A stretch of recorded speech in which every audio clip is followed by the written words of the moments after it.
বাংলাদেশ জাতীয়তাবাদী দল বিএনপি ইসলামী আন্দোলন বাংলাদেশ বা চরমোনাইয়ের সাথে একটা বৈঠক করেছে। মির্জা ফখরুল, পীর সাহেব চরমোনাই, সৈয়দ রেজাউল করিম এই বৈঠক অনুষ্ঠিত হয়েছে। এই বৈঠক পুরোপুরি ব্যর্থ হয়েছে। মির্জা ফখরুল ইসলাম আলমগীর একটা স্যাকা খেয়েছেন। দর্শক, এটা বিশ্লেষণ করব, খুবই মজার খবর। প্রথমে আপনাদেরকে বিষয়টা বুঝতে হবে যে এই বৈঠকটা মিউচুয়াল কনসেন্টের ভিত্তিতে যে কোনো স্বাভাবিক ডেভেলপমেন্টের উদ্দেশ্যে যে বৈঠক, এটা কিন্তু নয়। এটা ওয়ান কাইন্ড অফ একপাক্ষিক বৈঠক। কিভাবে? মির্জা ফখরুল সাহেব বা বিএনপি চরমোনাই পীরের শিডিউল নিয়েছিলেন যে ভাই আমাকে একটু সাক্ষাৎ দেন, আমি আসতে চাই, আপনি থাকবেন কিনা। এটা উভয়ের প্রয়োজনে যে বৈঠক হয়, লিয়াজু কমিটি বা দুই পক্ষই চায় এরকম না। এখন বিএনপির মতো বড় দল, তারা যদি চরমোনাই পীরের সাথে বসতে চায়, সেখানে চরমোনাই তো বসতে রাজি হবেই। এটা সৌজন্যতা, মিনিমাম কার্টেজি, সেটা হয়েছে। এটা কিন্তু মিউচুয়াল কোনো বৈঠক এরকম নয়। বৈঠক অনুষ্ঠিত হয়েছে, বৈঠকের ফলাফল জিরো। কোনো কোনো গণমাধ্যম রিপোর্ট করেছিল যে রুদ্ধশ্বাস বৈঠক চলছে, কিন্তু বৈঠকের ফলাফল আমরা জিরো দেখলাম, যে জিরো, কোনো ফলাফল নেই। দেখেন এই বৈঠকটা কি বৈঠক? এই বৈঠকটা হচ্ছে আমিরে জামাত যে চরমোনাই পীর সাহেবের সাথে বৈঠক করেছিলেন তার একটা পাল্টা বৈঠক, যাতে জামাত চরমোনাই জোট না হয়, বিএনপি যাতে চরমোনাইকে নিউট্রালাইজ করতে পারে অথবা কাছে টানতে পারে। এই তো সেক্ষেত্রে এখন রাজনীতিতে মূল বিষয় হচ্ছে কে কার সাথে থাকবে, কে কার সাথে নির্বাচন করবে, কে কোন পক্ষে, এটা নিয়ে আলোচনা। আগামী দিনে কার সাথে কি আন্ডারস্ট্যান্ডিং হবে, জোট হবে। বাকি যেসব বিষয়ের কথা ঐক্য বলা হচ্ছে, ওগুলো হচ্ছে দুধ ভাত।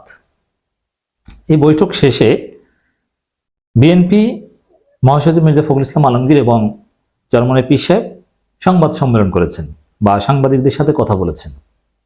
মির্জা ফখরুলের বডি ল্যাঙ্গুয়েজ, চরমোনাই পীর সাহেবের বডি ল্যাঙ্গুয়েজ থেকে স্পষ্ট যে সুখকর কোনো কিছু ঘটেনি। কারো মুখের মধ্যে এরকম স্পষ্ট বা তৃপ্তির হাসি নেই, এটা একটা বিষয়। দ্বিতীয় হচ্ছে পীর সাহেব মির্জা ফখরুল ইসলাম আলমগীর সাহেব অত্যন্ত সংক্ষেপে সাংবাদিকদের সাথে একটু কথা বলে এড়িয়ে গেছেন, সাংবাদিকদের প্রশ্ন করার কোনো সুযোগ দেয়নি। কারণ তিনি জানেন যে এখানে সাংবাদিকরা প্রশ্ন করলে কোনো সুখকর উত্তর দিতে পারবেন না। পীর সাহেব চরমোনাই সাংবাদিকদের প্রশ্ন উত্তর দিয়েছেন, কিন্তু মজার বিষয় সেখানে কিন্তু বিএনপির উল্টা কথা বলেছে। এটা কিন্তু খেয়াল করেনি অনেকে। যেমন মির্জা ফখরুল ইসলাম আলমগীর সাহেব বলেছেন এই বিষয়ে একমত হয়েছে, আমরা ন্যূনতম সংস্কার শেষে দ্রুত নির্বাচন, অমুক তমুক, কোরআন সুন্নাহ বিরোধী বা শরীয়ত বিরোধী কোনো কথা কেউ বলবো না, ঐক্যে ফাটল সৃষ্টি হয় এরকম একে অপরের বিরুদ্ধে বিষোদগার করবো না। চরমোনাইয়ের পক্ষ থেকে কিন্তু বিএনপির বিরুদ্ধে বিষোদগার করা হয়, বিএনপি চাঁদাবাজ, অমুক তমুক, এগুলো কিন্তু একেবারে শায়েখে চরমোনাই বলেন, এগুলো বন্ধ হবে না। কিন্তু শরীয়ত বিরোধী কিছু বলবে না, এটা আসলে চরমোনাই বিএনপিকে চাপ দিয়ে এ বিষয়ে ঐক্যমত এটা বলতে পেরেছে, এটা চরমোনাইয়ের একটা অ্যাচিভমেন্ট। কিন্তু দেখেন, এটা স্পষ্ট সবাই জানে, বিএনপি এবছরের অগাস্টের মধ্যে নির্বাচন চায়, এবছরের মাঝামাঝি সময় নির্বাচন, যেটা তাদের স্থায়ী কমিটির সিদ্ধান্ত নিয়ে বলেছে। আর চরমোনাই পীর সাহেব এই বিএনপি মহাসচিবের সাথে বৈঠক শেষে সাংবাদিকদের স্পষ্ট বলেছেন আমরা দ্রুত নির্বাচন চাই, এটা আগেও বলেছি। আর দ্রুত নির্বাচন মানে যৌক্তিক সময়, আর যৌক্তিক সময় মানে 1-1.5 বছর। এর মানে 6 মাস হয়ে গিয়েছে, আরো কমপক্ষে 1 বছর পর নির্বাচন চাই। এর মানে কি? ডক্টর ইউনূস নির্বাচনের যে একেবারে শেষ সময়ের কথা বলেছে, সে জুনের মধ্যে নির্বাচন চায়। তো বিএনপির এবছরের মাঝামাঝি সময়ের সাথে তো চরমোনাই একমতই হয়নি। মির্জা ফখরুল সাহেব কি বলেছেন যে আমরা একমত না, কিছুতেই একমত না। সংস্কার শেষে নির্বাচন চায় চরমোনাই, স্পষ্ট। আর বিএনপি বলছে সংস্কার করবে পার্লামেন্ট, তারা সংস্কার চায় না। কিসের একমত হলো? আর সবচেয়ে বড় বিষয় হচ্ছে, দেখেন এই বৈঠক ব্যর্থ এই সেন্সে যে এখানে জোট বা একসাথে নির্বাচন করবে এরকম কোনো সাইন সিগন্যাল কেউ দিতে পারেনি। এরকম কোনো অগ্রগতি থাকলে মির্জা ফখরুল ইসলাম আলমগীর সাংবাদিকদের সাহস করে ফেস করতেন। এর মধ্য দিয়ে জামাত চরমোনাই ঐক্য সম্ভাবনা বেড়ে গেল। কিভাবে? দুই নেতার পক্ষ থেকে, চরমোনাই কিংবা বিএনপি কারো পক্ষ থেকে বলা হয়নি যে আমাদের ভোটের বাক্স থাকবে একটা, অথবা আমরা একটা ভোটের বাক্স চাই।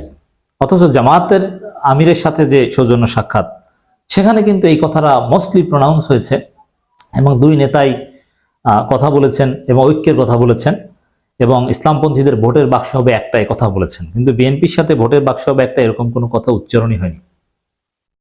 অতএব বিএনপি চরমোনাই বৈঠক ব্যর্থ জামাত চরমোনাই জোটের সম্ভাবনা বেড়ে গেল, এটা আমরা বলতে পারি। এই পাল্টা বৈঠকে বিএনপি মহাসচিব আসলে কোনো সফলতা পাননি। খবরটা যদি একটু বলি, চরমোনাই পীরের সঙ্গে মির্জা ফখরুলের সাক্ষাৎ। ইসলামী আন্দোলন বাংলাদেশে আমির মুফতি সৈয়দ মোহাম্মদ রেজাউল করিম চরমোনাইর সঙ্গে সাক্ষাৎ করেছেন বিএনপি মহাসচিব মির্জা ফখরুল ইসলাম আলমগীর। সোমবার 27 জানুয়ারি পুরানা পল্টনের নোয়াখালী টাওয়ার ইসলামী আন্দোলন দলীয় কার্যালয়ে সাক্ষাৎ অনুষ্ঠিত হয়। ইসলামী আন্দোলনের পক্ষ থেকে জানানো হয়, বেলা 12:15টার দিকে বিএনপি মহাসচিব মির্জা ফখরুল ইসলাম আলমগীর দলের ভাইস চেয়ারম্যান বরকতুল্লাহ বুলুকে সঙ্গে নিয়ে তাদের অফিসে যান।